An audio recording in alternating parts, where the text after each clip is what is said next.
The Holy Gospel according to John, the 12th chapter. 6 days before the Passover, Jesus came to Bethany, the home of Lazarus, whom he had raised from the dead. There they gave a dinner for him. Martha served, and Lazarus was one of those at the table with him. Mary took a pound of costly perfume made of pure nard, anointed Jesus' feet, and wiped them with her hair. The house was filled with the fragrance of the perfume. But Judas Iscariot, one of his disciples, the one who was about to betray him, said, "Why was this perfume not sold for 300 denarii and the money given to the poor?" He said this not because he cared about the poor, but because he was a thief. He kept the common purse and used to steal what was put into it. Jesus said, "Leave her alone. She bought it so that she might keep it for the day of my burial. You always have the poor with you, but you do not always have me."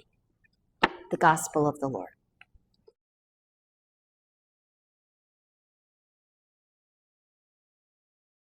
On March 7th, 2020, we had my mother's funeral at the church in Ann Arbor where I was serving at the time. We had it there because there were murmurings about a virus that was making its way across our nation and that it wasn't safe to travel across state lines. She lived in Florida with her husband, who had already had her body cremated and who couldn't travel himself because he had just broken his femur. So the congregation I was serving allowed me and my brothers to have her funeral there with a few of the gifts she had given us laid on an altar in place of her body. Today's gospel was the gospel for her funeral. Little did I realize that the next day, Sunday, would be our last Sunday worshiping together in the sanctuary, in the church at all, because COVID descended and suggested we all take an unexpected break for just a couple of weeks while the medical experts in this country took stock of what was happening and helped us find a way forward. Andrea Gibson, a queer poet who has both Lyme disease and terminal cancer, wrote a poem that captures well exactly when and how we began to distance and become more distant from one another. Listen. There was never not a bridge from your chest to mine. My heartbeat was always the sound of your feet walking toward me. I can't believe how many years I lived without knowing the air you were breathing out was the air I was breathing in. Forgive me for not saying thank you before our lungs had reason to hide. Do you pray more than you used to? I pray all the time.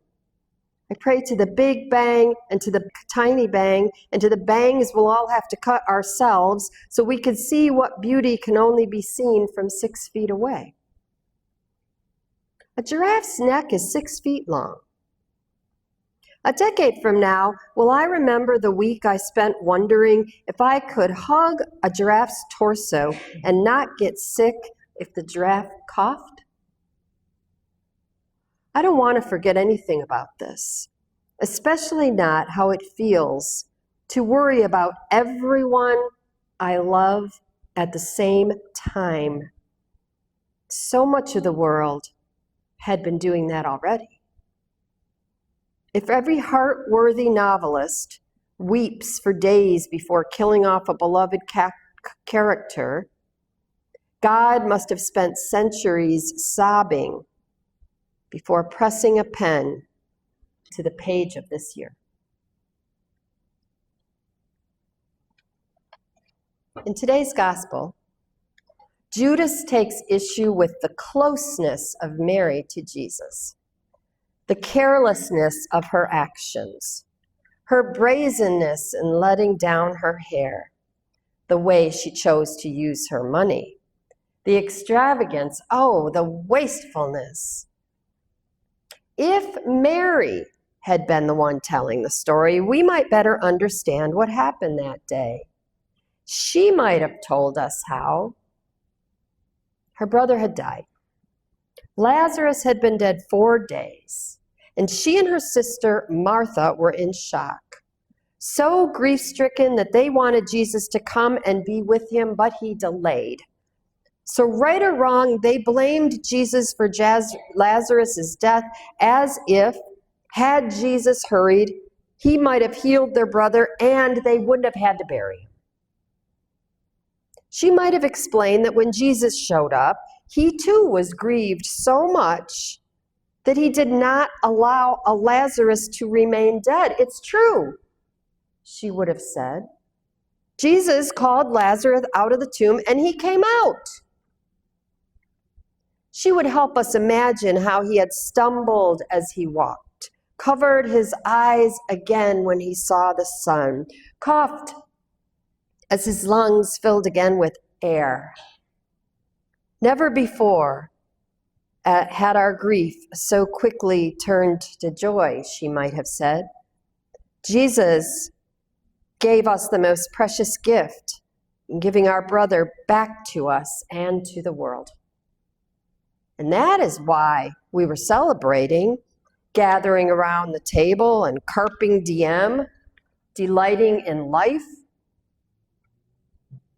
Can you imagine their surprise when Jesus raised Lazarus from the grave and it stirred things up, and not in a good way?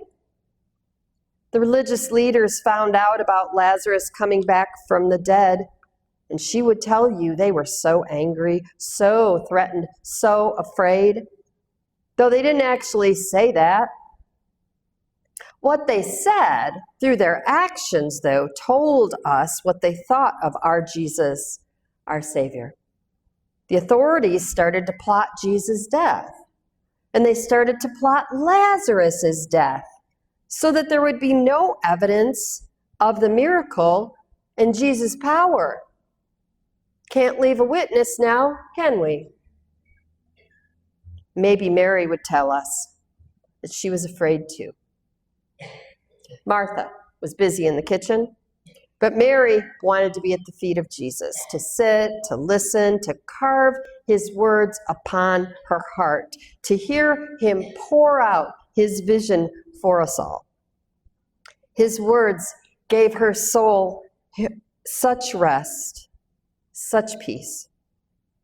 He helped her imagine a world that could be more just, more safe, more healthy. Then, of course, Martha scolded Mary for her not helping in the kitchen, so Mary returned to the kitchen. But her fear of losing someone else she loved was nudging her to do something tangible, something meaningful, to mark this moment, to hallow the time, just in case there wouldn't be many more times that they got to be together again. She hurried to the kitchen as she remembered the jar of perfume they had, perfume to anoint Lazarus's body when it was lifeless. Maybe she was thinking about how kings were anointed, and she wanted to honor Jesus in that same way as a king. She took the jar, left the kitchen, entered the room where the men were sitting on pillows around the table. She let down her hair, at which point some of the men turned away as if this was some vulgar thing, a single woman with loose hair approaching a single man and daring to touch him. But their disapproval didn't stop her. She bent down at Jesus' feet and started to pour out the perfume made of pure nard onto his feet. She used her hair to spread the perfume to the tips of his toes, to the rough soles of his feet, to the back of his heel, and around his ankle. The sweet fragrance filled the room along with her love for Jesus, and her gratitude for what he had done.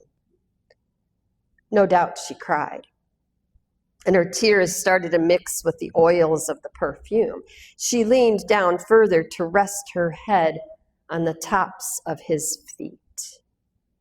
And it was then, she would say, that Judas spoke up from the corner, barking his critique like venom. Why waste such costly perfume when someone hungry could be fed? The words stung. She only had meant to express her abiding love. Mary might have told us, I didn't trust Judas either. I know there was talk among Jesus' closest friends that maybe Judas couldn't be trusted with the common purse. Before I could find words to say, Jesus spoke up. He told Judas to leave me alone. Jesus told a man to leave me alone. And it was a turning point for what was to come.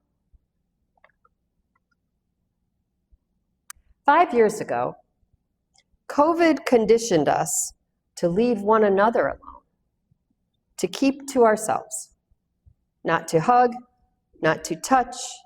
It was a turning point leading to where we are now, still a bit afraid, still preparing to mask up and stay home and pull back, still anxious and nervous about fully investing ourselves in one another, in new relationships, lest we add to the list of people we will grieve when they inevitably die.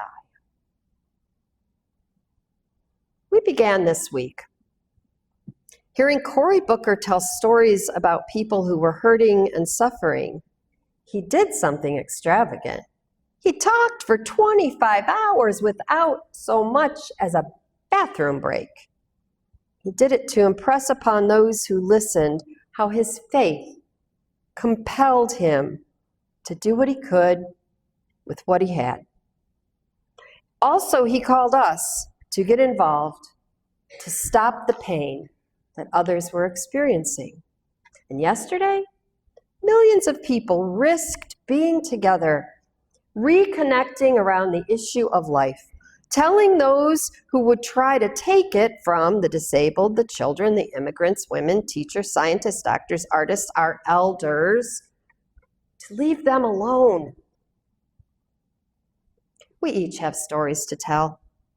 When we are able to tell our stories, and when we each are willing to stop what we are doing and listen, we connect at a deeper level. A level that enables us to risk danger and to risk criticism, to love one another. When we hear one another's stories, it is easier to understand the things we do that may cause others to gasp or question or criticize. When we hear one another's stories, we learn what we each have lost, and we are compelled to try to bring what has died back to life.